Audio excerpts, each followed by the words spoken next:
Favorite ice cream? Strawberry. Actually, strawberry.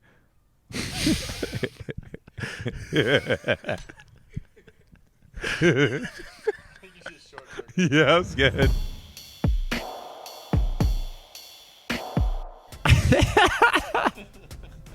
Buddy just goes. No, it's a fly.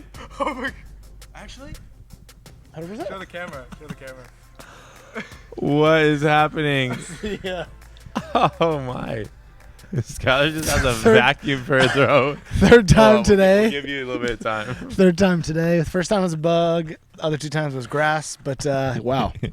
All right, what's up, everybody? Preston here with another HTR podcast for your ears, eyes, and nose, and everything special.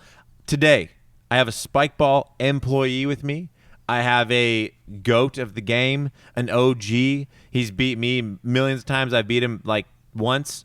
Happened to be on a decent stage. But regardless, Skyler Boles is here. Thank you for having me. I'm so excited. Thanks for welcoming me into your Santa Barbara home. And I'm happy to talk to you. I'm looking forward to it. Hey, I am super excited. I know most of our time in the early years was spent competing, but in the past few years we've gotten to hang out, and now we get to chat. Yeah. I mean, all those first few years at Chico State and in the sand, in the sand court, you know, just grinding away, in between classes, showing up to classes, Sandy. I mean, those were the days. I was just a little peon trying to get my name out there, beating Skyler Boles. You know who I was thinking about on the drive down here, who I think were from Ventura, was Jake and Jan. Do you remember those? Like, they were freshmen. One guy was left-handed. I don't know if you were around. I don't know. Honestly, I didn't play too much with you guys. I played with Tom, obviously. Yeah, that's true. But I only saw you occasionally with your Spikeball sets biking around campus. Side note, we both went to Chico State. That's how we initially got to know each other. But, so background information, I always like to give a little, profile on whoever I'm sitting with. Age, where you from, what you like, do you like pie, do you like cake, anything basic you like to share, and then we'll hop right into the podcast extraordinaire. Oh, yeah. Skyler Boles, 30 years old, from Chico, California. What makes me happy is playing sports and different games and, having fun with my friends and, good acquaintances. And then I also love to cook for people and, try and make tasty morsels for anybody that wants to try them. So he brought literally like 4x3 cooler full of food for just dinner tonight, and banana bread and everything. So we appreciate that, but I attest to that. That's true. He makes bomb food. All right, well, Skyler, get right into it. I already mentioned your Spikeball employee. For all of you who don't know, Skyler's like minus maybe Chicago guys like Dylan. I mean, as OG as it gets, like from the very get-go. You might be there before. I don't really know.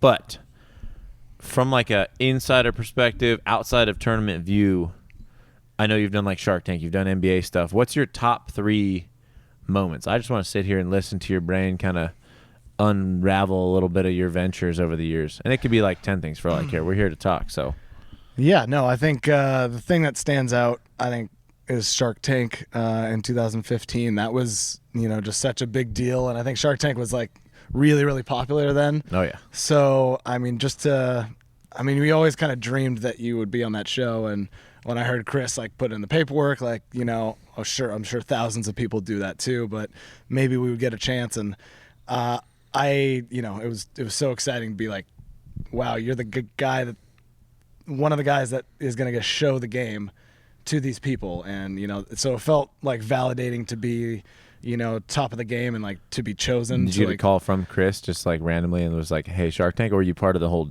process? No, it was a random call. I think either Sean got the call and went outside because he's like, hey, I need to talk to you alone because, everything kind of had to be a secret. Right. And, and then Sean's like, hey, now it's your turn. And, Chris called me and told me. And I think then we told Buddy. And, it was just it was a really big surprise. And it was just like super exciting. So that was just a big moment. And I think I remember the funniest thing about that is we filmed in September and it doesn't air till May. Right. So we had to keep quiet for that many months. Yeah. And, I didn't know about it. I was pretty big in the scene. And then I saw your Facebook post and I was like, holy crap, Shark Tank. It was really tough. And I remember I kept keeping it bottled in.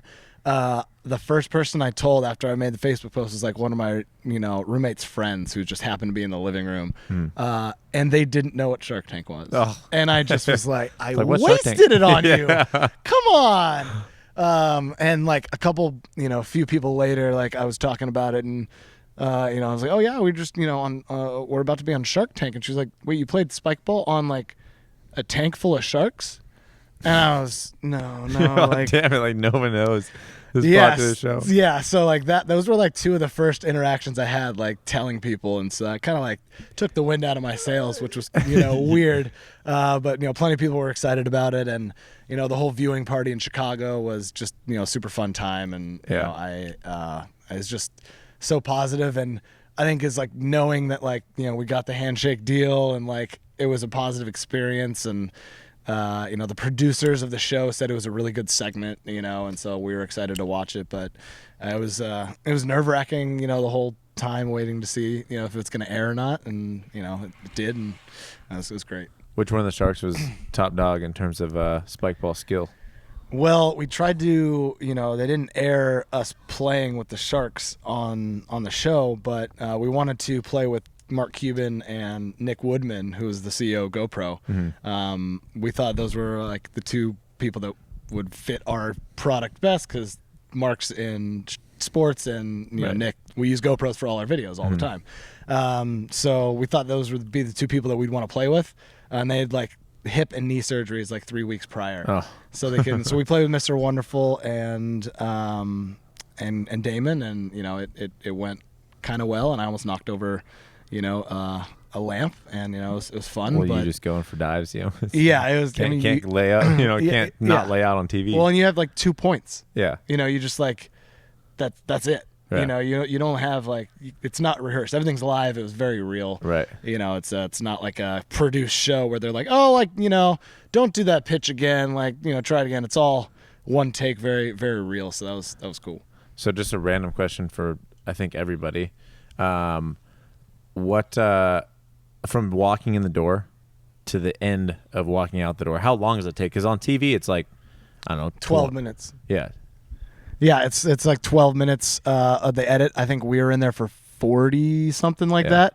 The person before us was in there for almost like an hour and a half. So you're sitting in the waiting room like, yeah, you just sit there and wait, and there I think some people just don't get to go or get to go the next day. I think it's all kind of random, but it was yeah, I think it's tough for those editors to edit it down. There's a lot of things that happen, a lot of reaction shots, and Right. to edit it down into 10 minutes, it's exciting is tough to do. And they did a good job, and we were on the season finale, the last product of of one of the shows, so we were in a good spot, and it was great. It was a fun time. yeah, I mean, I remember Shark Tank being aired on there super clearly because I feel like literally within like a night.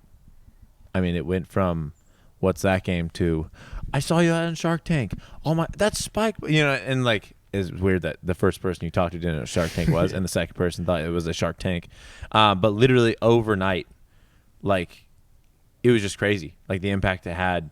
I mean, obviously it's a nationally watched television show, but it was just crazy. And to see you guys on there, I was like, those are my friends, and so that's crazy. Backing up though, I know you mentioned Mark Cuban. My mind went to NBA, and then you also said skill. I touched on it earlier. I know you'd been with NBA athletes. You'd played Roundnet with them. I don't know if that was on your top 3, kind of branching off that, but tell us a little bit about that experience, and then I kind of want to talk about just skill differentials in athletes. Ooh, okay, I'm into that. Yeah, I got the opportunity to play with the Atlanta Hawks. One of the parts of my job was to try and get Spikeball in the hands of strength and conditioning coaches, because it's a great training, tool. The Spikeball set used in a bunch of different ways, whether it's playing Roundnet or just using it as a reaction tool or Like keepers for yeah, soccer. exactly. So we've seen that a lot from goalkeepers and just other sports utilizing it. So it was to try and keep doing that. And so I reached out to some NBA strength and conditioning coaches. I went to a conference where there was a bunch of them, and I gave away a bunch of sets and built some relationships, and that turned into the Mike the guy from the Atlanta Hawks. I would assume he's still there. I don't know, but he invited me out, and he was using it already. The sets that I had sent him, and he they weren't getting enough out of it. So, they'd be playing, but their rallies weren't long enough because they weren't skilled enough.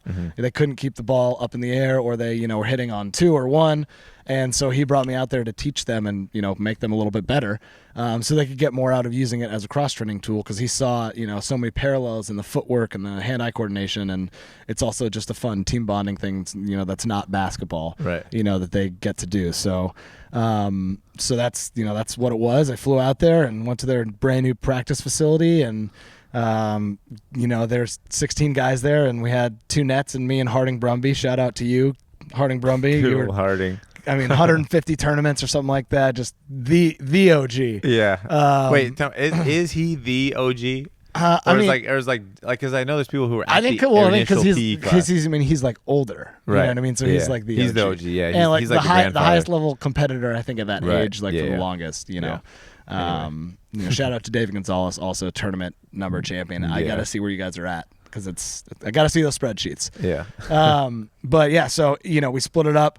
Harding and I, were playing with one group, and there's 6 or 7 of them playing, and we just played and taught them a few basics, and it was half an hour with one group, and then we switched to the other group, and every 10 minutes the coach stopped us, and he had me huddle together with everybody and talk about what they needed to get better at, and how it transitioned into basketball. And I was talking to Trae Young, I was like, you got to get down in a defensive position. And it was like a pretty surreal experience. At one point I just kind of just thought about looking down at myself, what was actually happening, and it was pretty wild. You're telling all these tier 1 top of the pack athletes, guys, you got to use your legs when you and they're like, yeah, but what, it was wild. And and they got so much better in that 30 minutes, which was great. But I got to talk to them each 3 times, each group. And so that was super fun, and play with them, and, just dive all over the place. And it was incredible. And I was so impressed by how athletic they were. Yeah. I didn't think I was going to be. They're also very long and tall. That's what I was going to say. Even not athletic, but feel even they just there. I would make sure not to try and finish the point so the rally would go. But there was 10 times where I thought the point was over, and their hand would just, or they would just make a quick step, and I was like, oh yeah, these are elite athletes. Right. It was pretty wild to just see them move and get better. Cam Reddish was super good, super into it. Trae Young definitely liked it. He was talking a lot of crap. I was wearing the head mount playing against him, and he asked to wear it, and so he wore it, and I did the fake hit left hand drop shot on him. Yeah. I totally got him, and the GoPro wasn't recording. Oh, and because the footage goes. Yeah, no, it was just so I'm sad I didn't get that one on camera. I should have been prepared with more tripods and whatnot. That's still crazy though. And they had an Atlanta Hawks guy there randomly filming that day, and he actually got a lot of really cool footage, but they didn't really do anything with it. But he got some really nice high quality footage. He sent me an hour of B-roll, and there's probably 10 minutes of Spikeball, and I think the video was an hour long because it was in slow motion, but it was some high quality stuff, and I don't know if I can use it or not, but it was wild. They're so athletic. It was super fun. They got so much better, and the coach thought it was a legitimate it was a good consulting session, because they got better, and they were having way longer rallies. They were not hitting on 1 and 2 anymore. Right. Using more teamwork, communication, and it was just overall awesome. And I want to do it more. I was about to say, yeah. I was going to ask about opportunities, but obviously with COVID, it's a little limited currently. But if you were to take, let's just say Trae Young, for basic, everyone knows Trae Young. If you were to take him, how many months or how much time do you think it would take for him to compete at the top level? Obviously, I think today's game's a little different, but let's just say 2016, where it wasn't so much serve ball, and it was more if you're an athlete, you're going to do well in our sport. Yeah, no, I think you could do it in 3 months, of hard training. I think these people can take really well if they took it seriously.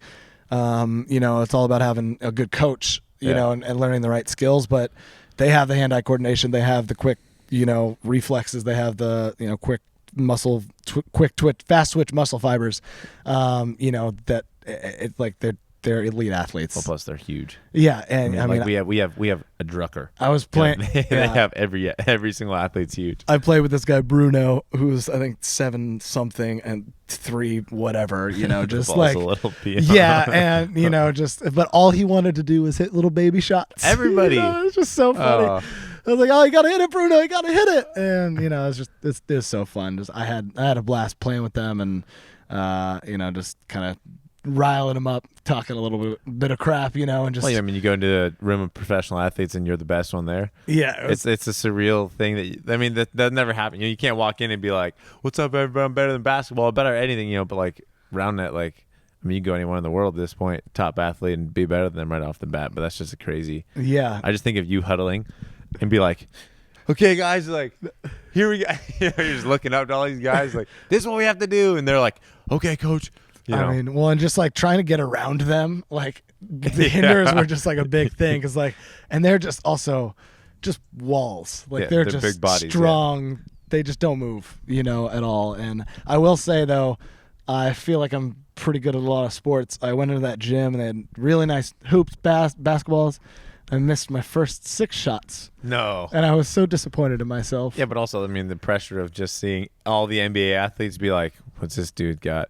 And, you know, it's not like, oh, he could be really good. Like, they already know they have a bunch of professional athletes around them. So even if you made the first 6, they'd be like, hey, decent. Yeah. You know? Well, no, and we were just, like, waiting for the trainer to come out. And we were let in, and we just, like, walked into the gym. And we're just kind of, like, watching them on some hoops. And there's some side hoops. And we're just, like, kind of just shooting around, like, just waiting, just, like, this is kind of weird. And it was really cool for Harding. His grandpa was actually the doctor for the Hawks, like the first medical doctor for the Atlanta Hawks. So and he's like from there, so it was pretty surreal for him. So I was really excited to like bring him into it because he's an Atlanta boy, and it was it's That's great. Pretty crazy. I mean, I want to do more. I've asked to try and do more with. I just asked to try and do more with the Knicks. I just sent them sets for their new bubble. Yeah. That they're doing for their off season.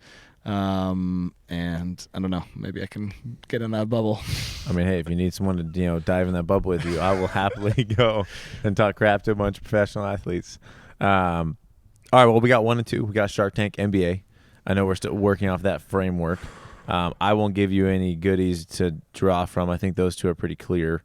But is there a third memory that just sticks out? I mean, it could be honestly like, I said I wasn't gonna do it, but you got it. I got it. You can add on to that one if you need to. I'd say these are a combination of 2 memories. Buddy Hammond will remember this, but playing in front of a crowd at a volleyball tournament, you know, whether it was Seaside was the first one, was super epic because we just like finagled our way with the tournament director to be like, hey, can we just like get on, you know, the center court right, you know, in between games and like. You know, we'll throw out some balls to the crowd and just, you know, have some sweet points and just. What year is this? Like, when was this? 2013, probably. Geez, so like, pre Spikeball being a common I wasn't a full-time entity. Employee, you know, at that time. You know, we were all just like doing kind of side gigs, and this was like an event that we thought, you know, this is great exposure for Spikeball. You know, all volleyball players, there's 10,000 people there. And they just have this coolest court set up where they build this huge berms of sand around the center court, and everybody plops their lawn chair or their beach chair there like the first day, and like that's your spot for the final day of the tournament 3 days later, you know, when you're watching the final, and it's just like a big party atmosphere, just super fun. And we just had some sweet points, just awesome rallies, and the crowd just going crazy. Who was the 4? This was Buddy, Skyler, Bryce, and was it Dylan? Yeah, it's Dylan Cronin, probably. Yeah. Oh, D. Cronin. That's my first ever partner, baby. Which also bonus, like best memory is we got a bunch of balls. I think we got 300 balls to like pass out. Just at like throughout the tournament, and at that, like that was one of the strategies. And I think we got into the hotel at like 2 a.m. and the balls were waiting for us. Just, you know, regular combo meal. Wait, was boxes. that Bryce in the bathtub? Yeah. I think that was one of them. And I think we threw them all down the stairs. We were like so dead tired, but because we got 3 boxes of balls, we all just like were up for 2 hours later, just being kids in a candy store. Awake. Like definitely woke some people up in the hotel. Like it was wild. You know, so that was fun. And then playing at like an AVP. I don't know if it was one of the finals or semis, but it was a big match. And it was, same thing, just like playing in front of that many people cheering. And, we're having these, kind of 90% style points where we're diving all over the place and just showing off, what we think is our athleticism. And, people are going crazy. And, there's a guy, who's got a mic and he's announcing it. And I think at one point, he handed me the mic and I was explaining what was happening while playing, while being out of breath. And was it like a mic? Like, yeah, it was like legit, yeah. And then he jumped in and we had a couple cool points with them. It was just that crowd interaction. You just imagine playing in front of a crowd. Is like that. And I think that that brings me back to an older memory. Is before that, one of the jobs that I got with Spikeball was to go around to elementary schools or middle schools and bring Spikeball to either a rally or just to the PE class. But this happened to be a rally at a middle school, and we played, and there was 300 middle school kids screaming, and Katy Perry's Roar was at the top of the lungs of everybody else screaming it, and it was such a surreal experience. We had a 4 or 5 dive 8 change of possession play in the middle of the kids gym. Are losing it. It was just unreal. And so, you just think about what it's like to shoot that last second shot, in the middle, Madison Square Garden, and just felt like that. Yeah. And so all those experiences, with 8th graders. Yeah, exactly. And all those experiences of that's what I want the sport to be, and right. What we imagine it to be, and what we strive for, even if it's 30, 40 years down the line, that's the goal. And just having glimpses of that just keep you motivated to want to put on a show and have fun and bring joy to people through the sport. Yeah. And I think that's literally the thing is we need a spectator sport. We need a sport that supports spectators' needs and wants. And just kind of moving in the flow of the conversation. There's a lot of proposed changes. There's a lot of things. I know that there's things that are happening at Spikeball HQ that we can't necessarily talk about. I know that things are happening, testing, whatever. But from a personal standpoint, what have you seen? What have you tested? What do you like? Obviously, there's, again, some stuff that you may or may not be able to share. But just, for you, I think you and I are on the same page. We want it to be Olympics. We want it to be, the greatest sport the world's ever seen. Because there's dives, there's 360, there's no boundaries. The options are endless. But what do you think it takes to get our sport to the next level? Yeah, no, it's a really complicated question, and I will say, as a longtime player and lover of the sport, before I'm an employee, I put on an employee hat and a player hat often, or what is best for the company and what is best for the sport. I try and put on those hats, often, because it's easy to be biased in my position. But I think the interesting thing is that there's so many variables to change. You can change the net, you can change the the equipment, the structure of the equipment, whether it's the height, what it's made out of, and same with what the net's made out of.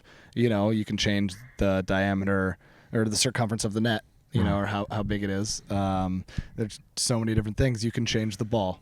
You can change the rules. You can even change the scoring format to allow for different types of gameplay to change. So instead of maybe you do table tennis serving format and it's everybody gets 2 serves. Back in the old days when you used to do side out scoring. Yeah, you know what I mean. So there's so 30-minute games of 7. There's so many different things to tweak, and I think it's hard, and that's what we're trying to do at Spikeball, and and hopefully the community is trying to do it, but trying to single out these variables, see which ones move the lever of increasing rallies and hopefully more athletic plays while keeping the core values of the game. Yeah. Correct. And but it's when you test 4 of them at the same time, how do you know which one moved it? And there's just so many different things that we can test, and you don't want to just jump the gun and do something just to make a set and just to sell it, So I think we're doing a lot of R&D, and I think it's gonna pay off in the long run, and it's gonna be great for the sport as well, because what's great for the sport is going to be great for Spikeball. Right. Yeah. If you get more people into the sport, more people watching the sport, obviously both sides win. As you were talking about all this stuff, I just kind of want to do a little fun going back and forth, but rule changes that have really pushed the game up in terms of just playability, in terms of just making it less backyard, changing into sport. The first thing we were talking about today was not touching the net. Yep. what big changes have you been a part of, or what big changes just like from a comical, just from a history standpoint, people watching? Because most people who watch these, I mean, they just see the game as today. But like, just fun tip. Back in the day, if you touch the net, I mean, there's this guy Austin Fraker. Fraker, if you're watching this, I gotta call you out. But he was the most jacked human to ever play this game, and he would just yeet it, hands get stuck in it, throw the set, and then mid rally while they're chasing down the set, he would grab it, pull it back. And I remember watching this, just being like, "What the hell?" And then they made the rule change off of that. But just as like a history lesson for our viewers and whatnot and our listeners. I mean, what big changes have there been that you've been a part of that you really pushed for, or maybe there's changes you don't like? Like 2 serves. I don't know. No, it's there's definitely a lot of history behind that. When I came into the what was Spikeball scene at the time, is now Roundnet. There were different groups around the country playing different rules. You just could figure that out by kind of like YouTube videos, and like there were some weird Facebook groups that you could find, and you could just kind of tell that people were playing by different Facebook different rules. And I was like, I think I was trying to figure out like how the best people played, or what it was, because I was interested in the sport.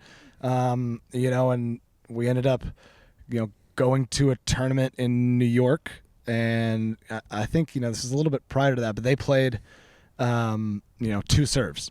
Mm-hmm. It was double fault, and I think both people could return as well. Okay. And you could stand right next to the net and like just serve it. Wait, like back in the day when you just take one step away from it and that was your thing. You literally stand next to the net and just like, I think you could just hit it as far as you want it, as high as you want it, or hit a little you short. Stand 30 feet back there. Yeah. You stand over there. But like most people didn't play like that, and only a couple teams like used that strategy, and it didn't work against the Handsome Beavers and Chico Spikes. So it just like didn't. I don't know, because we didn't do it in the finals, it was, I don't know if it like didn't catch on, but after that tournament and another tournament in Harvard where they played, you could set screens. Mm-hmm. And then you also, once you got a touch, you could use as unlimited touches as long as it wasn't your hand. So you could like juggle the ball back to the net. Dude, that'd be fun. And they also had one person serving to the one person. And if you won a point, you just kept serving to that person. The whole game. There was a team that there was a team that started against a guy who was like playing with like somebody he just picked up because his teammate didn't show up, and like he just happened to this guy served to this guy first, and then just served like 15 points in a row at him. And like I think there's some people that like what a terrible day. No, it was. Hey Jimmy, you want to play? Yes, it's fun. I'll try it out. And then just do. But really, I mean, it wasn't crazy ace back then. But still, even for a new person, straight on serves like yeah. So I even remember, I think before the tournament happened, I was like, yo, you got to take out the pick rule. Like, cause I was trying to figure out how we can unify rules. Like I was interested in that. And so I like emailed the people, running the tournament or Facebook Messenger or whatever. At this point though, you weren't an employee though. You were just Spikeball junkie. Yeah, exactly. Yeah. And I was just, it just made sense that like, if I go to this tournament, we should have the same rules, you know? And these were wildly different than other rules that I had played. Setting screens is just like promotes like a contact sport and like people throwing some elbows and hips. You know what I mean? And it also takes away from a diving play. Yeah. Which is like what we want to do. Yeah. So I convinced them to take that out for that tournament, which worked. And but they still kept the other rules in, and we just didn't really use them in the finals or the semis, and we actually had to play that tournament indoors. 1 game to 21 in the finals after it got too dark outside. And playing in a mud pit. Also showed up to that tournament, didn't play pool play, and got the 1 seed. Just because we were Chico Spikes. Just because everyone knew. Yeah. I feel like back and then we had to play Buddy and Bryce in the semis, and it sucked. It sucked. Also, Buddy's sitting right behind us, by the way. But I was traveling with Chris Reuter, and like we had flights that got canceled, and like there was a big ice storm in Dallas, and it was like, oh dang, so like it wasn't like we were just late. Yeah. But it was we got favoritism there, which was definitely unfair. But it's very nice, very nice. But I mean, back then though, I mean like things were all unofficial, and, exactly. Obviously, I think at that point people would know Chico Spikes coming. They're better than everybody. Just from, I mean, there's probably like I don't know, the only videos that are online actual games, you versus them. You know, I feel like you were the only two teams I really knew. I mean, like Dylan talked about you and Buddy. And then besides that, like Jarrett was at my first tournament, didn't know who he was. Ball Blasters were there. They were number 2 at the nation at the time, didn't know who they were. But I just knew who you guys were based off of, like, legends, you know. And I'd seen you around. But yeah, no, I mean, it's just funny to hear about all the rule differences. But it's fun to hear you talk about, like, how you flew all around and tried to kind of make this core, you know, rule set, even though you weren't necessarily an employee at the time. You know, I'm sure you were doing some sort of whatever with Chris, but it's just fun to hear you talk about that. And for everyone to listen, I mean, Skyler, literally, I mean, I feel like you probably have the most impact on current day Roundnet over anybody else in the game currently. I mean, because obviously big player, but then also like you got into the company, which helps to, you know, get your voice heard and everything. But no, I mean, it's still also fascinating, like that time of like creating rules. I think, you know, at one point it was like, yeah, you could stand wherever you want. It's like, okay, now we got to stand further back. And, you know, then at one point you were serving it to like a strike zone, and the person, I heard that like twice in my life, and I was like, this is the dumbest rule, but at the same time, like, makes sense. And so it got to the point where, like, being a returner, you didn't really have to be in that ready position, you know, like a tennis player bouncing around, like real ready. Yeah. You just kind of stood there relaxed because you knew it was going to go in a certain area. Literally down at East Beach, I served one step out. Yeah. And they were like, no, dude, it's a strike zone. And I was like, a strike? Like, I never heard of it, never thought about it, never heard about it. And I was thinking the same thing. I was like, what? So I could just sit down and be like, no, this is my strike zone down here, you know? And so then it turned in like, okay, well, you can't go high, but then now you can go wide, you know, because like, why not? And it just, you know, just like kept changing from there. And we also got to the point where Keep going. I think we had the person at the net, the receiver's teammate would just stand right at the net, and you would just hit it really fast on a pass, and they'd hit on 2, and the point would be over because that serve would go right to you. You know, so I think that was, you know, a huge change. And I was like, okay, now everybody's got to be 6 feet back, you know, from the start of the point. You know, so that was like the basics of like, okay, let's get like these starting like rules down, right? And then, you know, we can expand from there. You know, and I think at some point, I don't know if it was like before Summit Spike, I think it was on the drive there. We decided to come up with the Roundnet Association, or, you know, I mean, the governing board, you know, and like unify the rules and like, just you know, that car. Yeah, it was just a car ride, and we were like, hey, like, no, why not us? Yeah. And, you know, so it was Mike Ebb and Cody Thompson and I think, you know, then we got some other people on board, and that was like what started, like, you know, the governing board, and, you know, stay strong to this day, and people have changed out, and we get people in the Roundnet community that are on it, and it's, you know, it's tough to make decisions, you know, on rules, but there are some things that like I wanted that I thought would be better for the game that other people don't agree on, like hitting the rim and still having, you know, if you hit on 1 or 2 and you hit the rim and the ball's still playable, just like hitting it off the net in volleyball. Yeah. You know, why not? Yeah. Got voted down. Yeah. I mean, I see it more as like rim is antenna, but, you know, at the same time, yeah, like, I know we disagree on this. If it extends the rally, like, you know me, I'm all for it. But, I agree. I voted against double serves. Yeah, I'm not a big fan, but something I have been thinking about lately, and maybe people will try this out at home or not, I don't know, and I haven't tested this out, but like my thought is like I think you should be penalized for missing your first serve.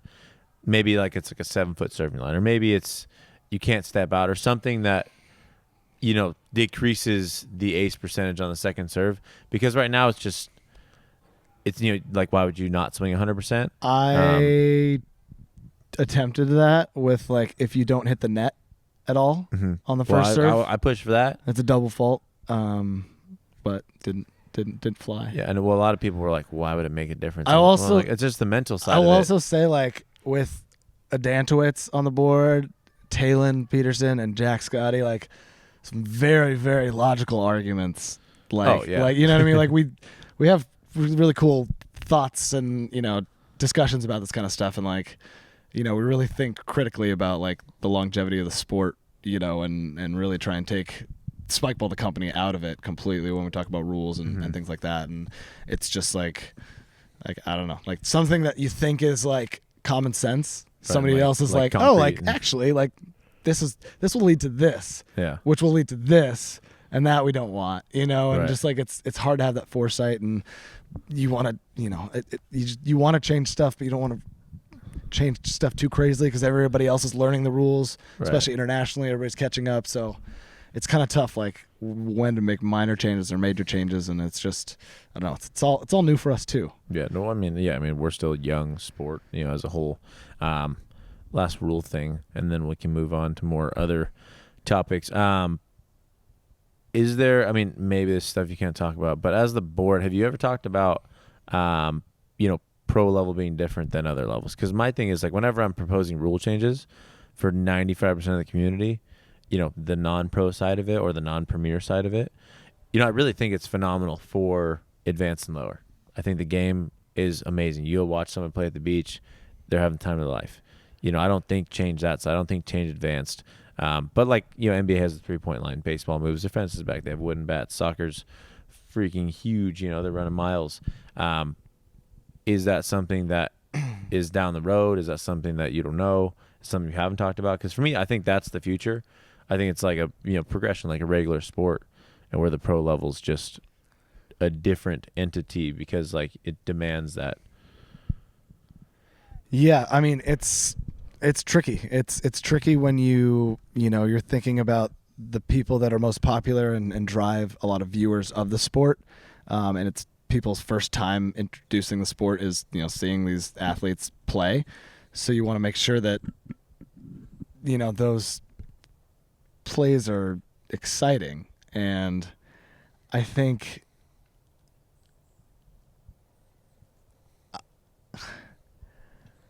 I lost track of my thoughts.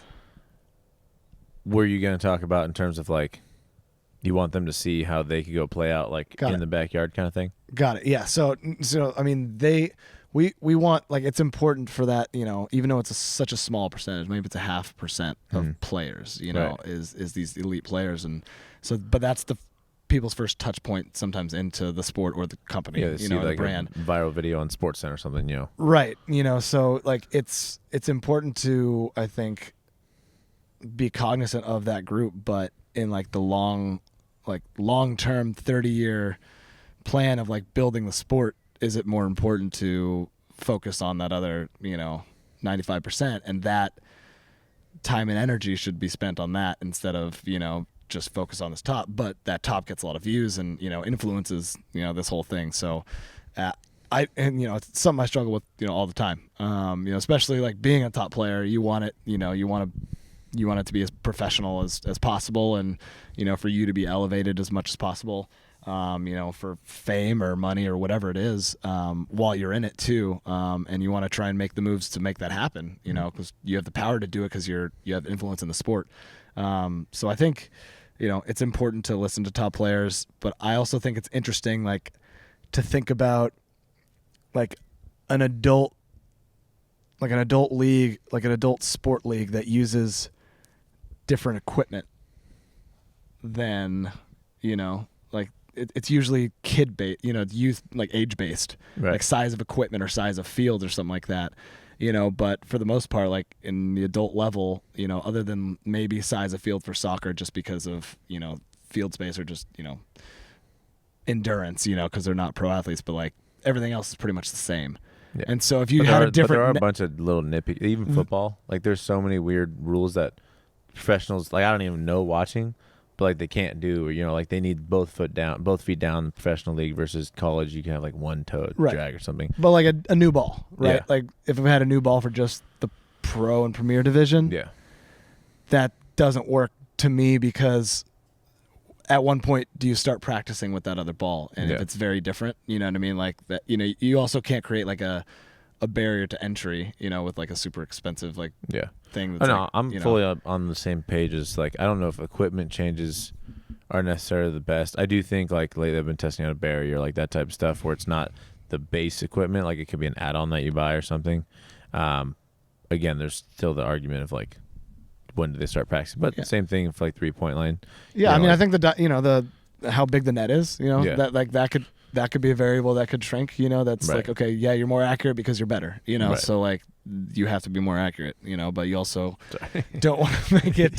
Put these out here. If you make it too small, Yeah. then it's hard to get those like off the net balls back on. So like Yeah. you may create like more shorter rallies, but you want Yeah. like longer Oh, rallies. I don't think small net's the cure. We played with a small net, and it was like you could rotate around it so fast, and Yeah. our sets were so good, so hitting became more powerful. But there's a million changes, and we can move on from that. We will hop into my favorite segment, the rapid fire Roundnet Ragamaroo. Don't even know what I'm gonna do segment. Would you like a sip of water? I will Oh. have a sip of water. Okay, Thank you. we're gonna take a little refreshment here. Well, I think of questions, but pretty much I shoot questions, you shoot answers. We talk about them. We'll probably do like 3 questions or so. Ryder absolutely loves them. It's his favorite segment. Favorite segment. All right, Roundnet rapid fire questions. Here we go. If you were a tree, what type of tree would you be? Poplar. What's a popular tree? Couldn't tell you.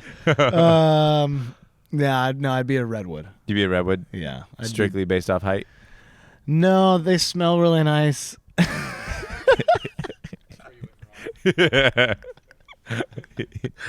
don't know. They're just so mighty. They're like, it seems like trees like rule this earth. Okay, Like yeah. they were there. They're mightier. They're taller. They're just like they've been there for thousands of years. I like your smell nice answer. You could have said that. No, I didn't like. Cool. All right, next question. Easy question. Mountains, beach. Well, simple question. Not Both. Easy. Maybe not easy question. California. California. I like it. We'll stick with both. I mean, what? 30 minutes to the mountains. No, it's like 10 minutes to mountains. 5 Like minutes to the beach. yeah. Yeah. Like I mean, You gotta know, take both. you literally can snowboard and surf in the same day. Yeah, Like, I have. It's very realistic. Oh yeah, it's crazy. All right, randomer questions. Here we go. If you stuck in prison, right? You're stuck in prison. I don't know why. Maybe you created a Spikeball net that was terrible and something happened. Your imagination. You're stuck in prison. How would you escape prison? You have a plastic fork, you have a cage, and you have persuasion powers. I was about to say I'm going to use persuasion. Yeah. Dang, And I you should said have said that. Yeah, no, you gotta use the art of the deal. That's not a Trump endorsement. But you just gotta be able to talk to people and try and give them something and get something in return. You Whatever. think that's that the may best be. way to get out of prison? Just straight up wheel and deal? Yeah, you got to get. I think that's a lot harder than the whole prison break style. Right. Of like digging out something or. Otherwise, you have to go through like 5 seasons of Breakout. Yeah. Yeah. Prison Break was really good for a couple seasons. I didn't watch it. I just know there's a I bunch of recommend seasons. like through season 3 and just stop. Would you rather? Okay, this is the last question. We can debate this for like a little bit because I like this question a lot. If you were to fight an African elephant, and I do say fight because its only motive is to kill you. It's got tusks and everything. It's not just like an elephant that wants to walk away because they're not very aggressive naturally. Or you fight a grizzly bear. In their natural habitats, you have no tools initially, but obviously you can acquire tools. Which would you fight? Why? And again, their only motive is to kill you. So like dodging an elephant, that's everyone's first answer. That doesn't count because avoiding it until it gets bored is not an answer. Yeah, no, I mean, my first thought was just to avoid the elephant as much as possible, but thinking that I guess they're both herbivores. Yeah, but they're both trying to get you. Both trying to get me. That's tough. I think I would probably go with the grizzly bear because it would be over quicker. You don't think you'd have a chance? No. Hmm. I mean, it depends what the arena is. It's just like you're straight up out like where they live. Yeah, no. Yeah. No, I mean, I don't think I can outrun an elephant in the desert. Even if you could, like you wouldn't because its only motive is to get you and it'd keep going after you. Yeah. Yeah. If that's its motivation, I'm toast. All right, grizzly bear, be faster. I mean, just the claws are just. Here's yeah. my thought. This is a little vivid. Swing from fighting an elephant, swing on a thing, Tarzan style. Have a big old stick with me or a spear, hit it in the eye, blind it, you have a chance to do some crazy stuff. I mean, you're also not going to kill an elephant. Correct. Straight up. Regardless, you lose either way. Grizzly bear, boom, done. Moving on from messing up animals. I would just like. Hopefully, we'd all be friends. Persuaded. Hey, Power of persuasion. Yogi? All right. Cool. We are done with that section. It wasn't anything crazy. Favorite ice cream? Strawberry. Actually, strawberry.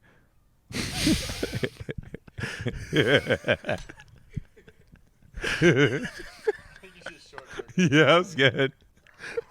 Strawberry.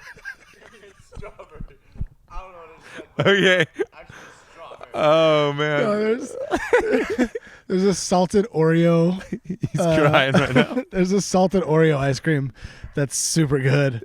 Yeah. Like, it's just imagine Oreo cookies and cream ice cream, but with extra salt in it, and it's so good. So that made me think about that. But just a nice fresh, like it's got some fresh strawberries, like the Mexican ice cream pops, like those is it's just so good. Okay. Fresa. Last little segment here, and then we'll wrap it up because it's getting dark. It's getting late. Do you have any questions for me? Do you have anything that you wish to say? And then after that, you can think about it right now as we're talking. Just bits of wisdom for new players, middle players, all that stuff. But first things first, any questions for me? Do you have anything random you need to say? How many years until Roundnet is in the Olympics? Realistically, breakdancing just got approved for the Olympics. Oh man! Which for me, I'm like, man. Hey, we could be next year.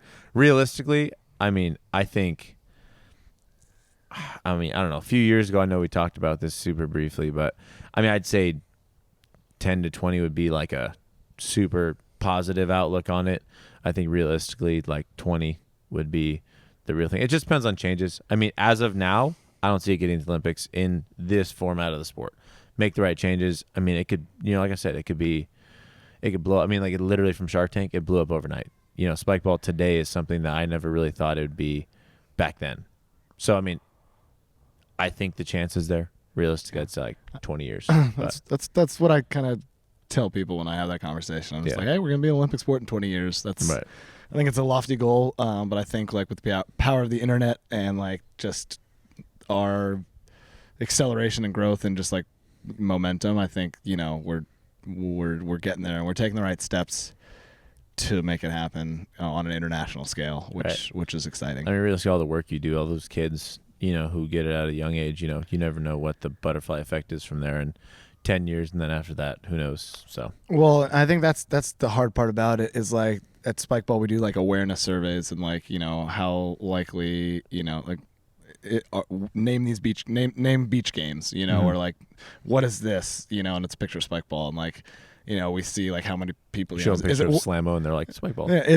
Is it 1 out of 10 people that recognizes? Is it 2 out of 10 or is it 8 out of 10? And I think like the work in PE and all the sets that Spikeball donates and all that all the people going out and teaching all these kids, it's going to be seen in 5-10 years. You know what I mean? And it's hard to measure that when you're doing it, but it is going to make a difference. I can't tell you how many times on like random YouTube comments they're like, oh, I played this in PE, and like just it's pretty cool to see that. And the goal of that whole thing of my passion as a PE teacher and just passion for this sport and wanting it to grow is like, well, kids have to play sports in PE. Why not get them to play this sport? And what that'll do is that it'll make it that it's just a regular sport instead of like this fringe weird college thing that like you do with your friends in the quad. Right. This is like a regular thing that they see actually every year. In elementary school, middle school, high school, they see some version of it. Right. And it's just like a part of culture then. And we're not going to see that for 10 years, and it's like hard to measure, but I think it like has made a really big impact. Oh yeah, I mean, no doubt. I mean, it's just obviously we want now, but I mean that's a sports side of it. But I think in terms of overall growth, I mean the company's obviously doing what they can and doing a very good job at that. All right, last little bits here. Any like, I usually ask players. I know you don't play as much as most people have had on here, but obviously you've played more than anybody I've had on here. Maybe minus David Gonzalez. But just words of wisdom, people in the community. I mean, obviously we're all here for the community. We're all stay because of the community. But just anything, it could be about tournaments, it could be about mindset. Before whatever your Skyler Boles minute and a half word of wisdom, or it could be a word of wisdom. It could be freaking dive. I don't know, but just anything you got for people, and then we'll get out of here. Yeah, no, I think being open to other community members, whether that's your house or your pickup game, or giving them a ride to the airport or something like that. Like I've been given so much from this community, and try to do some similar, when people are in my area, and it's such a cool feeling to know that just because you're affiliated with Spikeball, you play Roundnet, that like that's all that this person needs to know, and like you're like okay to meet their family and like all that kind of stuff. Well, everyone's he plays Roundnet. He's cool. Like when we went to Europe, literally everyone was like, oh no, like homies. Yeah, and we were like, no, don't even know his name. So I like that. That has been such a big part of the community for me, that has been so special to me and kept me coming back and gets me to travel, so many weekends when I should probably stay home and not spend my own money, it's nice when I sometimes get a paid trip to work a tournament, but I also get to play or something like that. But for the most part, it's on my own, and like it's so fun, and like the people are so awesome that like I'll continue to do that. Yeah. Continue to just be a part of the community and share your thoughts, share your concerns, voice your opinion, talk to people, help each other out, like just be an active part of the community, and it's going to be a positive, part in your life. I think it's been it's been positive for a lot of people, I'm sure. I think it's overall very positive so far from whatever. Obviously there's people always who aren't part of the norm, 99%. But anyway, thank you for being here. Yeah, I would also Roundnet tip. If you're not like just like bringing a ball, like when you're just walking somewhere and just like touching it, you're doing it wrong. Especially if you're just practicing serves, like you gotta be able to convert defensive touches. So, and that is like touch on the ball and setting and being able to manipulate your hand to put the ball wherever you damn well want it. Yeah. And I think just the amount of touches you get on the ball, just is absolutely correlated to that. And, have a soft hand, but don't carry the ball. Just don't carry the ball. Just stop it. Stop. It's not volleyball. You can't gather the ball. It's got to make a sound. Just don't do it. All right, well. But just get touches in. Just get touches in all day. Don't do it when you're driving, but if you're at a long red light, get some touches in. From experience. He's like, oh, nope, not doing that anymore. Yeah, it's fine. Just get your touches in wherever you can do. That's how I learned to juggle. I just like brought juggling balls to class in high school and in between class and juggled, and I learned to juggle. So just do that with a Roundnet ball. Yeah, they say like 10,000 hours or whatever it is, But yeah, it's all true. Ooh. Still to Roundnet. How many times have you touched a ball? In general? No, like a Roundnet ball. Like legit, how many? I don't know. It's like I'm trying to Way think too about many. how many nets it's like set up. It's hard to like. At your house then in Long Beach, at least 150. Yeah, like I don't, good memories, man. I don't know. Good memories. Anyway, we gotta wrap it up before the sun goes. Before the moon comes out and the night comes out. But thank you for joining me today. I had a blast. Skyler Boles, Chico Spikeball employee, just overall, stand-up dude, stays 30 minutes after every tournament, cleans up trash, cooks you bomb-ass dinners I if like you that host you him. noticed that. I appreciate that. Well, of course I do, yeah. My mom always told me you gotta make that second, that extra loop, pick up all the trash. Yeah. Even if it's not yours, just gotta leave the area cleaner than you found it. Yeah, that's a good tip for just life in general. Thank you. Anyway, you know what we got to do before we get out of here? We got to give a little yow action. It's here, but it doesn't matter. It's just the more you could do this for all I care. But yeah, that's what we got.